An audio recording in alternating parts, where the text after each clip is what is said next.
माननीय प्राचार्य महोदय, सभी सम्मानित शिक्षकगण एवं एवं जुड़े हुए सभी सम्मानित अभिभावकगण एवं प्यारे छात्र और छात्राओं, आज बहुत ही खुशी का दिन है।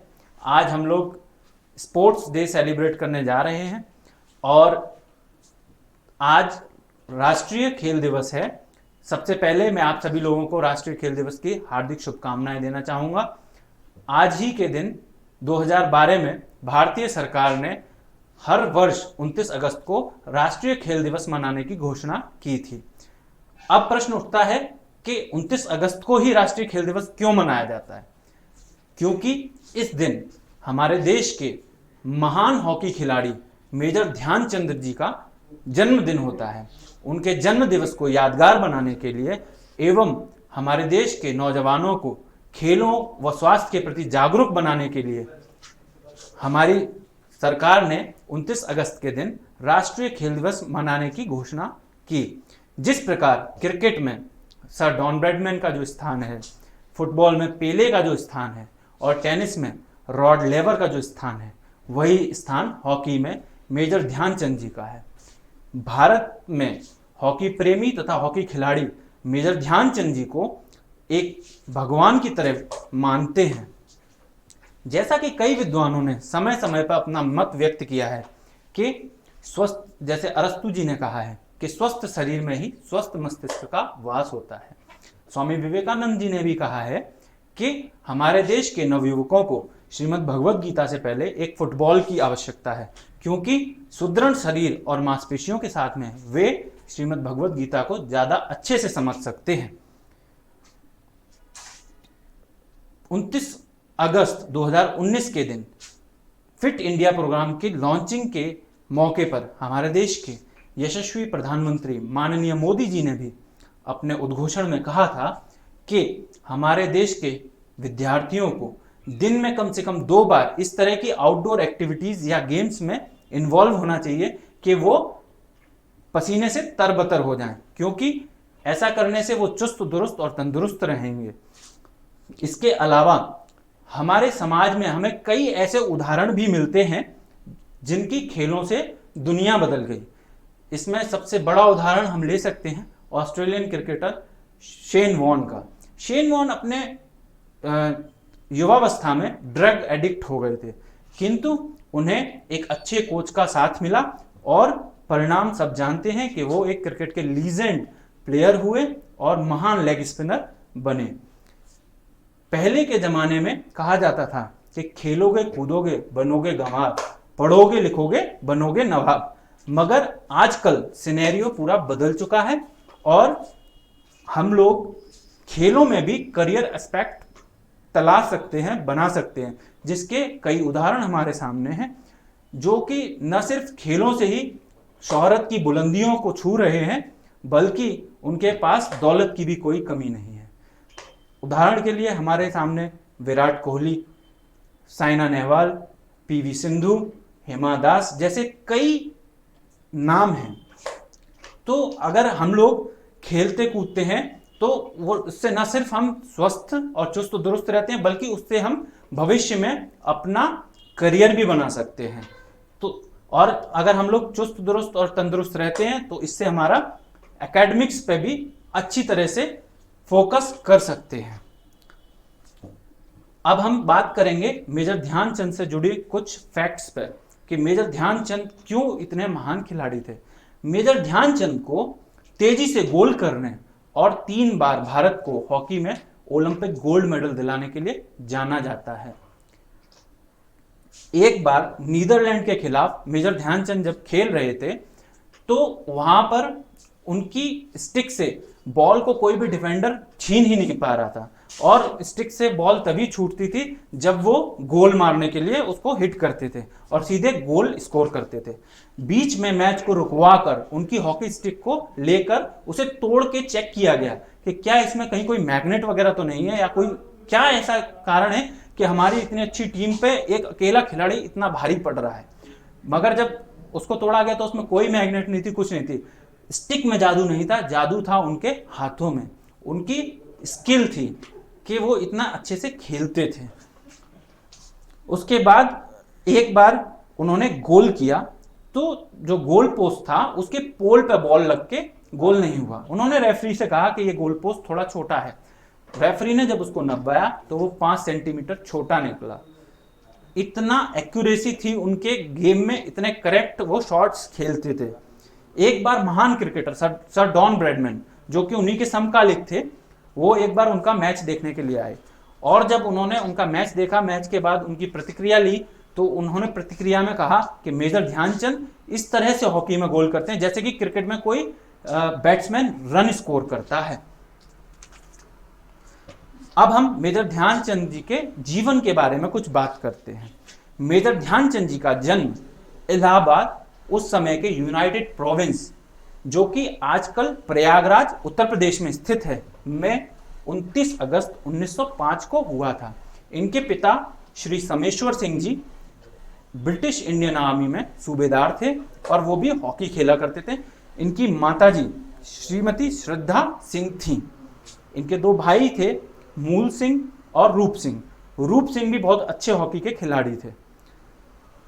पिताजी की नौकरी की वजह से उनका कई बार ट्रांसफर होता रहता था, जिसकी वजह से इनकी पढ़ाई सुचारू रूप से नहीं हो पाई और ये कक्षा 6 तक ही पढ़ पाए। उसके बाद फाइनली इनकी फैमिली झांसी में सेटल हुई। वहाँ पर बचपन में बालक ध्यान सिंह का, इनका नाम पहले ध्यान सिंह था, ध्यान सिंह से ध्यानचंद कैसे हुए, इसकी भी एक रोचक कहानी है जो हम आगे डिस्कस करेंगे। तो बचपन में बालक ध्यान सिंह का इतना ज़्यादा रुझान हॉकी के प्रति नहीं था। उनको कुश्ती पसंद थी, मगर कभी कभी जब समय मिलता था तो अपने दोस्तों के साथ पेड़ की टहनियाँ तोड़कर और उससे हॉकी स्टिक बनाकर और पुराने कपड़ों से बॉल बनाकर हॉकी भी खेल लिया करते थे। एक बार बालक ध्यान सिंह अपने पिताजी के साथ हॉकी का मैच देखने के लिए गए, तो वहाँ पर जो एक टीम थी वो 2 गोल से हार रही थी। तो बालक ध्यान सिंह ने अपने पिताजी से कहा, पिताजी मैं इस टीम की तरफ से, हारने वाली टीम की तरफ से खेलना चाहता हूँ। क्योंकि वो आर्मी वालों का मैच था तो उनके पिताजी ने उन्हें खेलने की इजाज़त दिलवा दी। जब उनको खेलने की इजाज़त मिल गई तो वो उस टीम की तरफ से खेले और उन्होंने उस मैच में 4 गोल किए। उनकी स्किल और उनका खेल देखकर वहाँ पे मौजूद आर्मी के ऑफिसर्स इतने प्रभावित हुए कि उन लोगों ने उनको भारतीय आर्मी में ज्वाइन करने के लिए ऑफर दे दिया। उनके पिताजी ने देखा कि ये तो बहुत अच्छा ऑफर है और 1922 ईस्वी में 16 साल की उम्र में बालक ध्यान सिंह भारतीय आर्मी में पंजाब रेजिमेंट में एक सिपाही के तौर पर भर्ती हो गए। यहाँ पर आने के बाद उनको हॉकी खेलने का ऐसा चस्का लगा, ऐसा जुनून उनको हॉकी का लगा और यहीं से उनकी लाइफ बदल गई। वो हॉकी खेलने लगे और ड्यूटी के बाद हॉकी की प्रैक्टिस के लिए जाते थे। उनका लगन देख के एक भोला तिवारी नाम के आर्मी में ही शख्स थे जिन्होंने उन्हें हॉकी की बेसिक जानकारी दी और वही उनके मेंटर बने। उसके बाद पंकज गुप्ता नाम के कोच उनके जो थे वो पहले कोच माने जाते हैं। उन्होंने उन्हें हॉकी के गुर सिखाए। उसके बाद वो ड्यूटी से लौट के जब चांदनी रात में हॉकी स्टिक लेके और बॉल लेके प्रैक्टिस किया करते थे। क्योंकि उन दिनों फ्लड लाइट नहीं हुआ करती थी, लाइट इतनी अच्छी नहीं हुआ करती थी, तो वो चंद्रमा की रोशनी में प्रैक्टिस करते थे। एक दिन उनके कोच ने जब उन्हें प्रैक्टिस करते हुए देखा तो उन्हें बुला के कहा कि जिस चंद्र की छाया में तुम खेल रहे हो, एक दिन तुम्हारा भी ऐसा ही चंद्र की तरह नाम रोशन होगा पूरी दुनिया में। और उन्होंने उन्हें चंद्र उपनाम दिया। यहीं से ध्यान सिंह ध्यानचंद्र बन गए। इसके बाद कहते हैं कि hockey bye practice and cricket by chance, इतनी प्रैक्टिस उन्होंने की कि वो उनका खेल बहुत ही अव्वल दर्जे का हो गया। सन 1926 ईस्वी में भारतीय सेना की टीम, हॉकी की टीम न्यूजीलैंड खेलने के लिए गई। न्यूजीलैंड दौरे पर भारतीय टीम ने टोटल 21 मैच खेले, जिसमें से 18 मैच भारत ने जीते, 2 मैच ड्रॉ रहे और 1 मैच भारत हारा।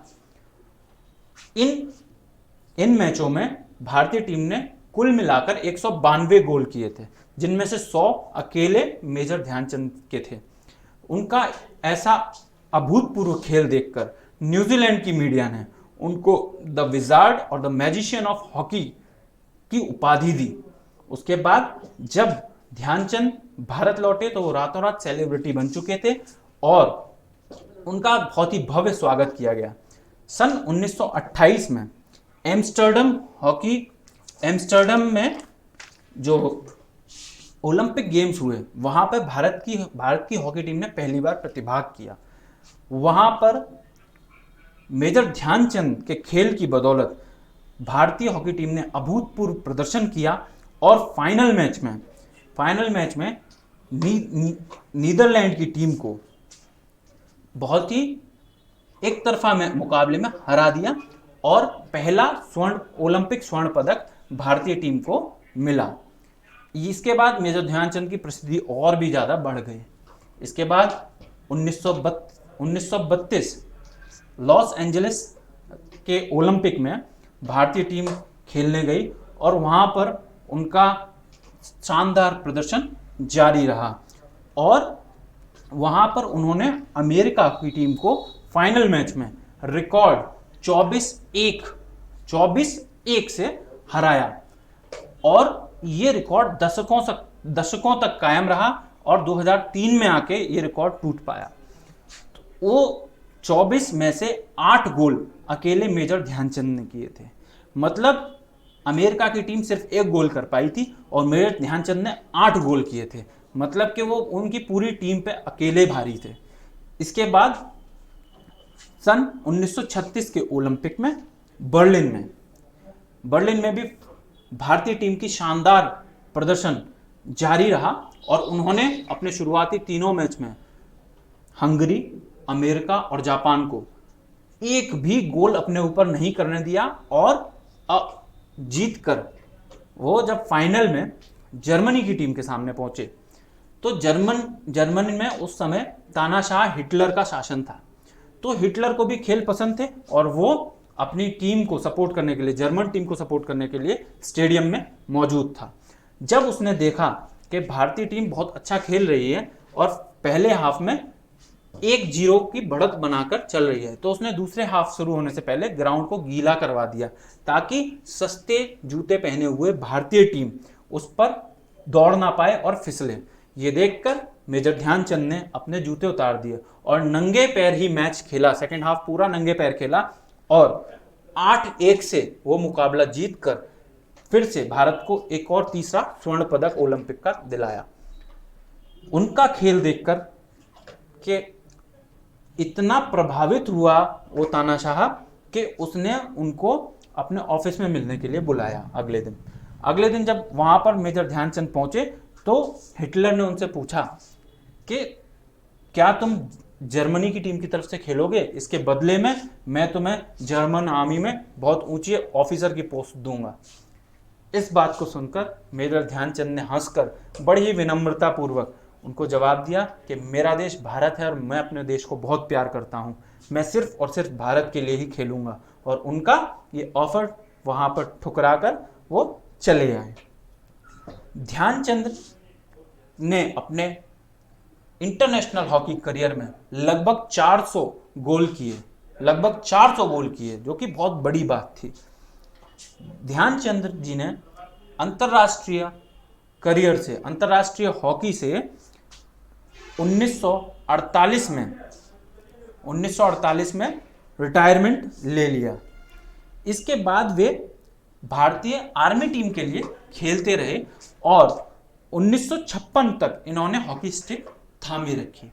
1956 में इन्हें भारत का दूसरा सबसे सम्मानित पुरस्कार समझा जाने वाला पद्म भूषण दिया गया। इनके जन्म दिवस को हम लोग राष्ट्रीय खेल दिवस के रूप में मनाते हैं।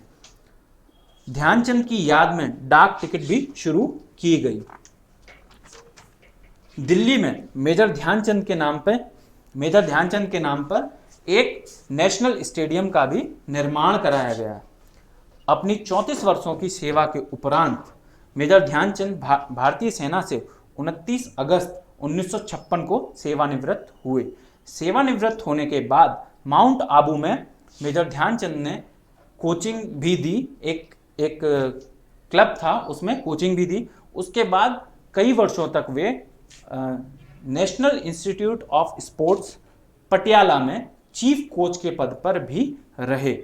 अपने अंतिम समय में वे अपने गृह नगर झांसी आ गए और वहीं पर रहे। लास्ट में उनको लिवर कैंसर हुआ था, जिसकी वजह से उनको all India medical science AIIMS में दिल्ली में एडमिट किया गया, जहां पर उन्होंने 3 दिसंबर 1979 को 74 वर्ष की आयु में अपनी आखिरी सांस ली। उनके आखिरी समय में जब डॉक्टर ने उनसे पूछा कि अब भारत में हॉकी का भविष्य क्या देखते हैं, तो उन्होंने कहा कि अब भारत में हॉकी खत्म हो रही है, और वो कोमा में चले गए। उसके बाद वो कभी होश में नहीं आए। भारत का खेल जगत का सबसे बड़ा पुरस्कार जो है major Dhyan Chand lifetime achievement पुरस्कार है, जो कि इन्हीं के नाम पर दिया जाता है। जो भी लोग रिटायरमेंट के बाद भी लगातार उस क्षेत्र में अपना योगदान देते रहते हैं, उनको उनके पूरे जीवन की उपलब्धियों के आधार पर ये पुरस्कार से सम्मानित किया जाता है। धन्यवाद। जय हिंद, जय भारत। अब मैं आप सभी लोगों के लिए एक बहुत ही इम्पोर्टेंट मैसेज है श्री अशोक ध्यानचंद जी का, जो कि मेजर ध्यानचंद जी के बेटे हैं। मैं आप लोगों को मैसेज दिखाना चाहूँगा। मेरे प्यारे बच्चों, सुप्रभात, गुड मॉर्निंग। मैं अशोक ध्यानचंद, ओलंपियन हॉकी में, और मुझे भारत सरकार द्वारा अर्जुन अवार्ड भी मिला है। मैं आप सबको नमन करने आया हूँ, नमन करता हूँ। मुझे वक्त दिया इस बात के लिए कि मैं आपके सामने आऊँ, और आने का मकसद सिर्फ यह है, राष्ट्रीय खेल दिवस। बच्चों, आपको पता होगा major Dhyan Chand hockey wizard, hockey जादूगर, वो मेरे पिता थे, और मुझे इस बात का गर्व भी है, खुशी होती है कि मैं उस परिवार से हूँ जिस परिवार के मुखिया मेजर ध्यानचंद का जन्मदिन यह राष्ट्र, ये देश राष्ट्रीय खेल दिवस के रूप में मनाता है। और मुझे इससे बढ़कर भी खुशी ये हो रही कि जिस मकसद से, जिस पर्पस से इस राष्ट्रीय खेल दिवस को हम मनाने के लिए निकले थे, वो सिर्फ ध्यानचंद के जन्मदिन को मनाना नहीं था, बल्कि ध्यानचंद जी की उन कारनामों से जो उन्होंने किए थे, उनसे प्रेरणा लेकर हमारे देश के बच्चे, स्कूल के बच्चे, गली मोहल्लों के बच्चे, कॉलेज के बच्चे, यूनिवर्सिटी के बच्चे आगे बढ़ें और इस देश का नाम ऊपर करें और मेडल जीत के लाएं। पहले माँ बाप, पेरेंट्स इस बात की परमिशन बहुत कम देते थे स्कूलों में कि उनके बच्चे कहीं खेलने जाएं। अगर आज मैं कहूँ कि खेलों से ज़्यादा कैरियर अच्छा जो है वो स्पोर्ट्स का है, तो हाँ, स्पोर्ट्स का कैरियर बहुत अच्छा है। स्पोर्ट्स में आज अगर आप मेडल जीतते हैं किसी भी रैंक का, तो आपको एक अच्छी धनराशि सरकार द्वारा दी जाती है और आपकी स्टेट गवर्नमेंट द्वारा दी जाती है। और ओलंपिक के मेडल अगर आप जीतेंगे तो उसमें तो करोड़ों रुपए का है, 5-5 करोड़ की धनराशि अलग अलग राज्यों ने और सेंट्रल गवर्नमेंट ने रखी हुई है कि आप मेडल जीत के लाएं और ये इतना पैसा लीजिए। तो एक कैरियर अच्छा है, कैरियर के लिए बहुत अच्छी चीज़ है। और मैं ये भी जानता हूँ कि आने वाले वक्त में हमारे स्कूलों में खेल को एक सब्जेक्ट के रूप में रखा जाना चाहिए। क्यों नहीं रखा जाना चाहिए? इससे कैरियर बन सकता है। हमको कई जगह इसमें अच्छे हमारे फिजिकल ट्रेनर, फिजिकल टीचर्स जिन्होंने PhD करी हुई, वो इसके अंदर आगे आ सकते हैं। तो मेरा तो ये मानना है बच्चों कि अगर आप पढ़ाई के साथ साथ खेलों में रुचि रखते हैं तो उसमें बढ़ चढ़ कर हिस्सा लें, क्योंकि आपके स्कूल की खास बात एक और ये भी है कि जिस तरह शिक्षा में आपका स्कूल अव्वल दर्जे पर है, उसी तरह खेलों में भी आपका स्कूल नंबर 1 है और होना चाहिए। जहाँ बहुत होती होंगी और होती हैं, उसमें भी बच्चे आगे बढ़ते हैं। उनके अंदर जो छुपी प्रतिभाएं हैं वो खुलती हैं और खुलना चाहिए। स्कूल इसीलिए बनते हैं कि बच्चे के अंदर की जितनी प्रतिभाएं हैं वो बाहर निकले, ताकि देश को उनसे रोशनी मिल सके। आप गर्व महसूस करें कि हाँ, आपने अपनी ज़िंदगी में कोई चीज़ अचीव करी है। जैसे मैं कहूँ कि ध्यानचंद मेरे पिताजी ने जिनके नाम का हम राष्ट्रीय खेल दिवस मनाते हैं 29 अगस्त, उन्होंने ओलंपिक के 3 मेडल सबसे पहले शुरुआती दौर में जो स्टार्टिंग पॉइंट था सबसे पहला उन्होंने ही जीते थे। 1928 हॉलैंड के अंदर 3 गोल से हमने हराया था फाइनल में हॉलैंड को। 1932 जहाँ पर अमेरिका को रिकॉर्ड डिफीट दी थी 24-1, 24 गोल हमारे, 1 गोल खाली अमेरिका का। और 1936 का 1936 हिस्टोरिकल टूर्नामेंट जो हिटलर ने करवाया था ओलंपिक, उस टूर्नामेंट में मेजर ध्यानचंद और उनके छोटे भाई कैप्टन रूप सिंह, उन्होंने मिलकर और उनकी टीम ने एक बेहतरीन खेल दिखाकर, जिसको जादू की संज्ञा दी गई, जिसमें ध्यानचंद की हॉकी तोड़कर देखी गई, जिसमें ये कहा गया कि इनकी हॉकी अंदर चुंबक है, और ऐसा किया गया। उनको दूसरी हॉकी ला के दी गई, उनकी चुंबक हॉकी तोड़ के देखी गई, उनको जादूगर बताया गया तो ये मैजिक करते हैं। और उस मैजिशियन ने 1936 के अंदर हिटलर के सामने उसी की टीम को 8-1 से हराया, 8-1 से 8-1। एक बहुत बड़ी शिकस्त थी तानाशाह हिटलर के लिए, मैदान छोड़ के चला गया बीच से वो। तो ये खेल की चीज़ें हैं जिसने ध्यानचंद के उस खेल को आसमान पे पहुंचाया, बुलंदी पे पहुंचाया। जब उन्होंने पहुंचाया तो आप भी पहुंचा सकते हैं, आप भी हर वो काम कर सकते हैं। कोई हॉकी की बात मैं नहीं कर रहा हूँ, अपने क्षेत्र के अंदर अपने जो आपका पसंदीदा आपकी जगह है, आर्ट्स है, गाने में है, कला में है, पढ़ाई में है, खेल में है, जिस जगह पर है बुलंदी छूना है। राष्ट्रीय खेल दिवस इसीलिए मनाया जाता है, इसीलिए मनाने के लिए रखा गया है आपके सामने इस देश में सरकार द्वारा, कि हमारे बच्चे इससे प्रेरणा लेकर, और प्रेरणा एक ही चीज़ हो सकती है, किसके नाम का हो, तो ध्यानचंद से बेहतर नाम दूसरा कोई हो नहीं सकता था, तो उनके नाम का राष्ट्रीय खेल दिवस सरकार ने घोषित किया। तो आप लोग अपनी पढ़ाई लिखाई के साथ साथ खेलों में भी रुचि लें, बहुत आगे बढ़ें, खेलें, देश का नाम मेडल के साथ, ओलंपिक मेडल के साथ, वर्ल्ड कप मेडल के साथ, कॉमनवेल्थ मेडल्स के साथ, एशियाड मेडल के साथ इस देश के मुकुट पे लगाएं। आपको बहुत खुशी महसूस होगी, करके देखिए। मुझे उम्मीद है आप सब इन सब बातों से प्रेरणा लेते हुए एक अच्छे स्टूडेंट बनेंगे, एक अच्छे शिक्षा ग्रहण करेंगे, और अगर आपकी खेलों में रुचि है तो आप ध्यानचंद बनेंगे, ध्यानचंद जैसे बनने की कोशिश करेंगे। बहुत बहुत शुक्रिया। अब मैं हमारे विद्यालय के प्राइमरी शिक्षक श्री हिमांशु जी को आमंत्रित करूंगा कि वो आएं और विद्यालय में संचालित हो रही विभिन्न शारीरिक गतिविधियों जैसे कि स्वस्थ बच्चे स्वस्थ भारत और फ्रीडम रन के बारे में 2 शब्द कहें।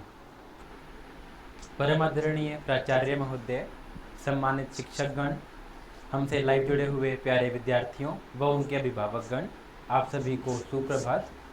जैसा कि आप सभी जानते हैं कि हम सभी यहाँ पर मेजर ध्यानचंद जी के जन्मदिवस के उपलक्ष्य में राष्ट्रीय खेल दिवस मनाने के लिए एकत्रित हुए हैं।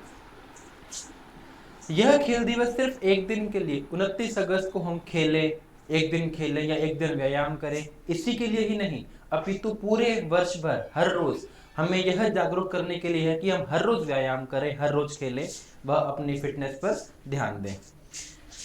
आप सभी बहुत सौभाग्यशाली हैं कि आप एक ऐसे संस्थान के हिस्सा हैं, एक ऐसे संस्थान के पार्ट हैं जहां पर सिर्फ हमारी शिक्षा ही नहीं अपितु हमारे ऑलराउंड डेवलपमेंट पर ध्यान दिया जाता है। जी हाँ, हम उसी केवी संगठन के विद्यार्थी हैं जहां पर पढ़ाई के साथ साथ बहुत सारे ऐसे खेलों के कार्यक्रम जैसे फिट इंडिया, फ्रीडम रन और SBSB जैसे कार्यक्रम चलाए गए हैं। उन्हीं में से एक SBSB स्वस्थ बच्चे स्वस्थ भारत नाम का भी एक कार्यक्रम है। विद्यार्थियों, आपको अच्छे से याद होगा कि आपने पहले बहुत सारे प्लेग्राउंड में ऐसी एक्टिविटीज़ की हैं, उदाहरण के लिए running, racing, jumping, height weight, इस टाइप की बहुत सारी एक्टिविटीज़ की हैं। ये सभी एक्टिविटीज़ आपके SBSB प्रोग्राम के अंदर ही आती थी। अब जो ये एक्टिविटीज़ हैं, ये एक्टिविटीज़ हमारे एज को लेकर के इनको 2 ग्रुप में डिवाइड किया गया है। क्लास 1st, 2nd और 3rd के स्टूडेंट्स के लिए ग्रुप 1 और class 4th onward 2nd group. तो इनकी एक्टिविटीज़ भी उनकी एज के अकॉर्डिंग अलग अलग है। जो क्लास 1st से लेकर 3rd क्लास तक की एक्टिविटीज़ हैं फर्स्ट ग्रुप की, वो कुछ हैं BMI, जिसमें आपका हाइट वेट ये मेज़र किया जाता है। उसके बाद कोऑर्डिनेशन ऑफ स्किल्स, जिसमें प्लेट टैपिंग, फिर balance test, flamingo balance test, manipulative skills, ball dribbling, ball throwing, इस टाइप की एक्टिविटीज़ हैं जो आपने की हैं class 1st, 2nd and 3rd में। और बॉडी मैनेजमेंट स्किल, जिसमें बीम वॉक है। ये सभी ग्रुप 1 की एक्टिविटीज़ थी SBSE प्रोग्राम के अंतर्गत। अब ग्रुप 2nd की activities, 2nd group class 4th to 12th, वो कुछ एक्टिविटीज़, फर्स्ट 50 मीटर डैश जो कि हमारी स्पीड के लिए बहुत बेनिफिशियल है, 60 मीटर रन जो कि हमारी कार्डियोवास्कुलर एंड्योरेंस के लिए बहुत बेनिफिशियल है। फिर है फ्लैक्सिबिलिटी के लिए सिट एंड रीच टेस्ट जो आपने किया था, फ्लैक्सिबिलिटी के लिए बॉडी पूरी फ्लैक्सिबल हो जाएगी। एजिलिटी के लिए relay race 4x10 shuttle race जिसको आप कहते हैं, और पावर के लिए स्टैंडिंग ब्रॉड जंप। इस टाइप से हमने और भी काफ़ी एक्टिविटीज़ की थी, पुशअप्स, मॉडिफाइड पुशअप्स, पार्शियल कर्लअप्स, इस टाइप से बहुत एक्टिविटीज़ थी। अब जो एक्टिविटीज़ हमने की, इसका मिशन सिर्फ यही नहीं कि हमने टेस्ट किया और डाटा रिकॉर्ड कर लिया। डाटा हम रिकॉर्ड कर रहे हैं, परंतु उसको आगे रिकॉर्ड मेंटेन करने के साथ साथ इसका एक पर्पज़ ये भी है कि हमारा डाटा हमारे पास रहे कि हम पहले कैसे थे, हम अपनी पिछली परफॉर्मेंस को अब की परफॉर्मेंस से कंपेयर कर पाएँ। लॉकडाउन से पहले जब स्कूल खुल रहे थे तब साल में 2 बार, टर्म 1 और टर्म 2, 2 बार SBSB की एक्टिविटीज़ होती थी यहाँ पर। और टर्म 2 का जब रिपोर्ट आती थी तो वहाँ पर कंपेयर करते थे कि बच्चों की परफॉर्मेंस पहले कैसी थी और अब कैसी परफॉर्मेंस है, कितना इम्प्रूवमेंट हुआ, कौन कितना फिट हुआ, पॉजिटिव डिफरेंस है या नेगेटिव डिफरेंस है, और अगर जो भी है उसका रीज़न क्या है। पूरा एक डेटा कंपाइल किया जाता था। और ये सिर्फ एक ही साल का ही नहीं, आपके स्टार्टिंग से लेकर के एंड तक। आगे हम इसमें ये भी अपने टारगेट अचीव सेट कर पाएंगे कि हम पहले क्या कर पा रहे थे, हमारी परफॉर्मेंस कैसी थी और हमारी परफॉर्मेंस आने वाले कुछ सालों में कैसी हो जाएगी, और उस टारगेट को हम सेट करके अपने डेली एक्सरसाइज भी हम कर सकते हैं। अभी लॉकडाउन के कारण स्कूल बंद हैं, तो अभी हम कैसे अपना SBSB करें। SBSB तो अभी नहीं हो पा रहा। अभी हम सबको घर पर ही अपनी फिटनेस का ध्यान देना है, घर पर ही हमें नियमित व्यायाम करना है हर रोज, ताकि हम फिट रहें, ताकि जब स्कूल खुले और आपका SBSB का टेस्ट हो तो वहाँ पर एक रिजल्ट दिखे कि हाँ आप में कुछ पॉजिटिव चेंजेस आए हैं। यही है SBSB का एक मोटिव। डाटा सिर्फ रखना ही नहीं, एक कंपेयर करना, इसमें कंपेयर हम करेंगे। और KVS का जो मिशन SBSB, अब इसको सक्सेसफुल बनाना अब हमारे हाथ में ही है, आपके हाथ में है। अभी लॉकडाउन है, आप घर में हो, हम भी घर में हैं, तो हम इसको अभी कैसे संभालें। हम इसे डेली घर पर प्रैक्टिस करेंगे, डेली घर पर हम व्यायाम करेंगे, फिटनेस बनाए रखेंगे।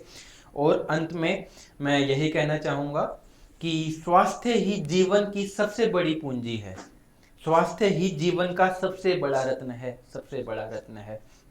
Stay fit, stay healthy and stay happy. जय हिंद, जय भारत। अब मैं हमारे विद्यालय की छात्रा SS प्रियदर्शनी साहू, जो कि कक्षा 10वीं में पढ़ती हैं, को आमंत्रित करूंगा कि वो आएँ और कोविड-19 के दौरान घर पे किस तरह फिट रहा जा सकता है, ये किस तरह एक चैलेंज है, इस पर एक रिपोर्ट दें।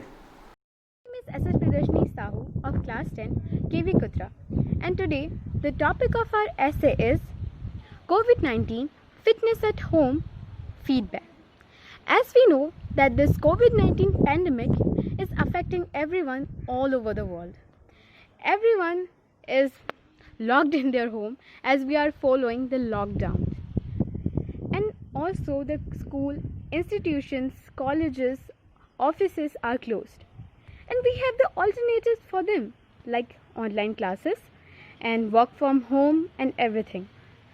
But when it comes to our personal fitness, our physical fitness, many ignores it. But I think It's a very important aspect of an individual, and it's a matter to always care about. As we know that in this COVID-19 we are staying at home apart from our schools and the playgrounds. We are not even allowed to play outside or to go for a walk or for a jogging. So we should practice some simple yoga, some simple exercises to be fit. For this, we should follow the initiatives by our school, like the Freedom Run is an such initiative which is a big helping hand for keeping us fit, and even the yogasana, the exercises that we see in some websites and the videos given by our teachers, and we should follow the videos and do some yogasana, and particularly is the Surya Namaskar. Surya Namaskar is also very beneficial because it's a full body exercise, so it's very beneficial to keep us fit. And again, there are many websites which can provide you more information about exercises. And being a student, I can say that fitness is a very important aspect for every student. So we should take care about our fitness every time. And actually, it's interesting because we have a lot of time in home. As we are staying at home, we have a lot of time, so we can give some time to exercises and yogasana for our physical fitness, for our personal physical fitness, and that's all. And every time we should remember that a sound mind lives in a sound body. So as we are doing online classes, we are playing many online quizzes and competitions also, and for this, meditation is a very important thing. Meditation will give us mental peace, which is very important as a student. So we should always take care of our physical fitness, and we should always practice exercises, yogasana, and all meditations. Thank you and have a nice day. अब मैं प्राचार्य महोदय जी से निवेदन करूंगा कि वो आएं और अपने शब्दों के साथ बच्चों को मार्गदर्शन दें और स्पोर्ट्स डे के बारे में बताएं। धन्यवाद।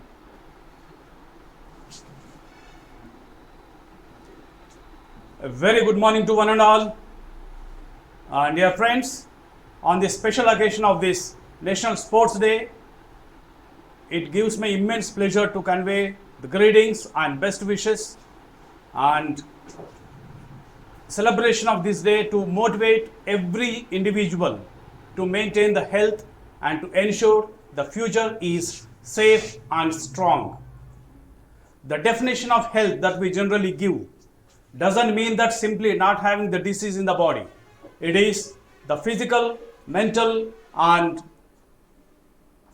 spiritual balance and emotionally controlled behavior of every individual. So present generation, which is facing a lot of pressures, tensions, and hurdles to make the life, is in the need of very strong mind and strong body. As we believe the strong mind exists in strong body only. So to maintain the strong body, it is very much essential to have the sports as part of life. The way how we take the food to be alive, the way how we breathe to maintain the life, the same way the sports should be a part of life. Every sport activity will help to enhance the mindset of the person.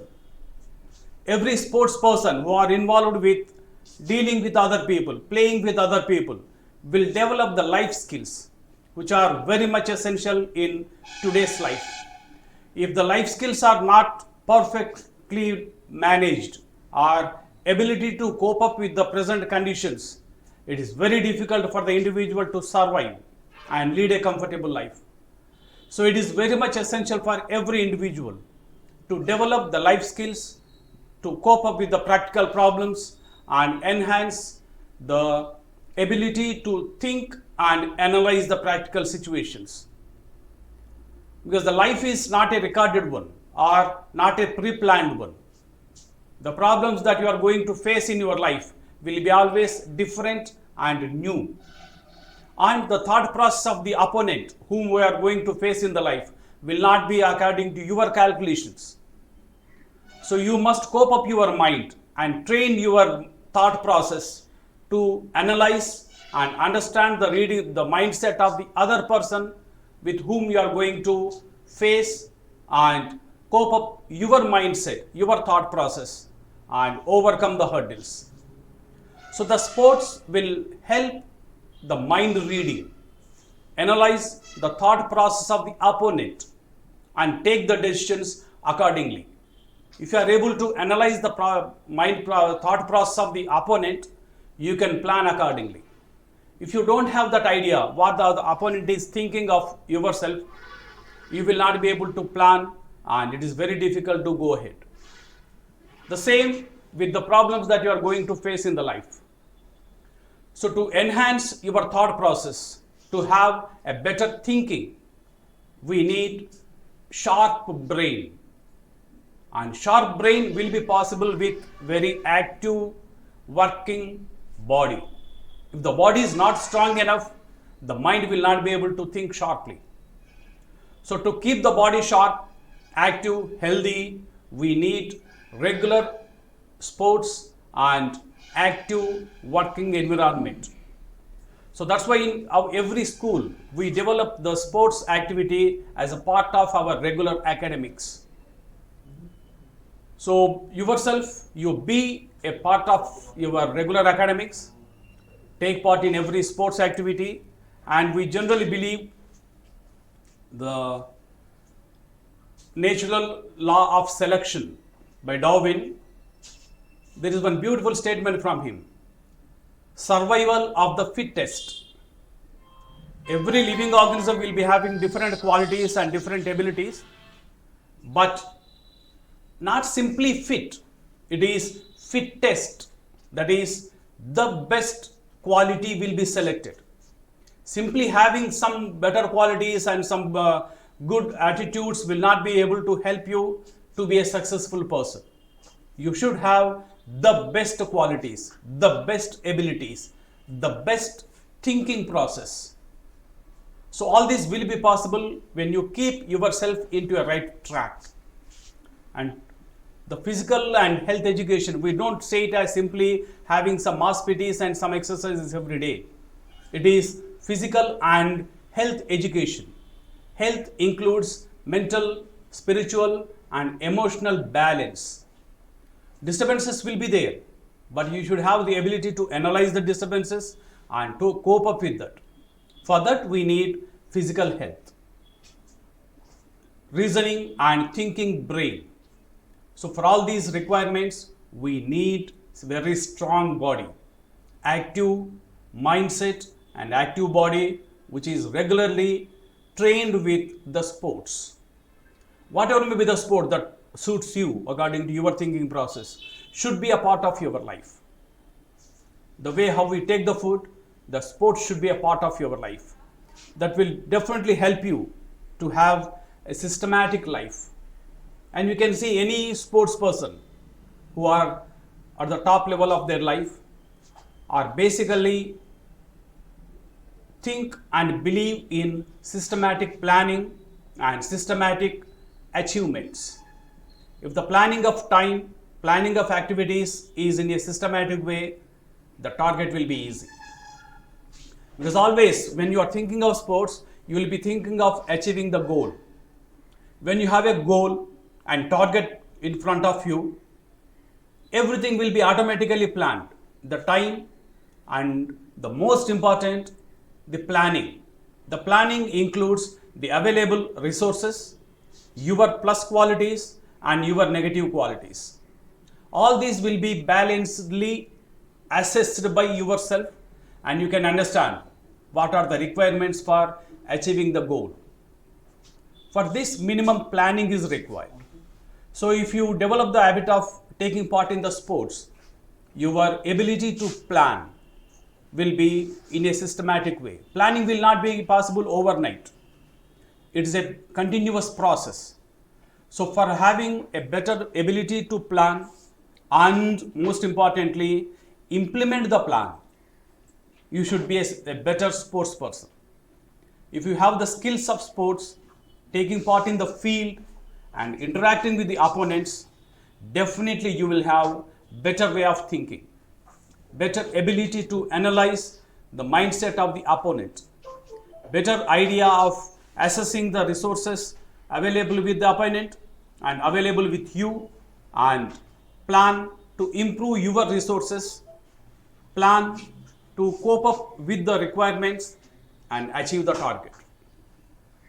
So it's my humble request to every individual to develop the sports as a part of your life, not simply for exercise or going for walking or just time pass activity in the school. It should be a part of your life. And especially in our KV Kutra, we have very good PET. We call him as the teacher for physical and health education, not for simply MPT or mass PT, that's what we call. So make use of all your resources. And on this special occasion, I appreciate and congratulate Mr. Rohit Chaturvedi for active program and conducting all these activities in a systematic way. So my sincere request to every individual of Kutra and of course every Indian, everybody in the world, to keep yourself fit and healthy. And presently, when you are thinking of this, the crisis that we are going to face, the sports day, which is supposed to be celebrated in the ground with grand celebration and thousands of children coming into the ground, we are celebrating online. This itself shows the importance of health, importance of fitness. So to develop your immunity to fight against any such diseases like COVID, we need fitness, healthy internal composition. So keep yourself fit, keep your surroundings suitable and required for your maintenance of health, and encourage all your family members to be healthy, to be active and take part in some sports so that body can be maintained healthy. So on this special occasion, I convey my best wishes and ensure every generation should be more stronger than the existing generation. There's a rule or law of nature. Always the next one will be better than the existing one.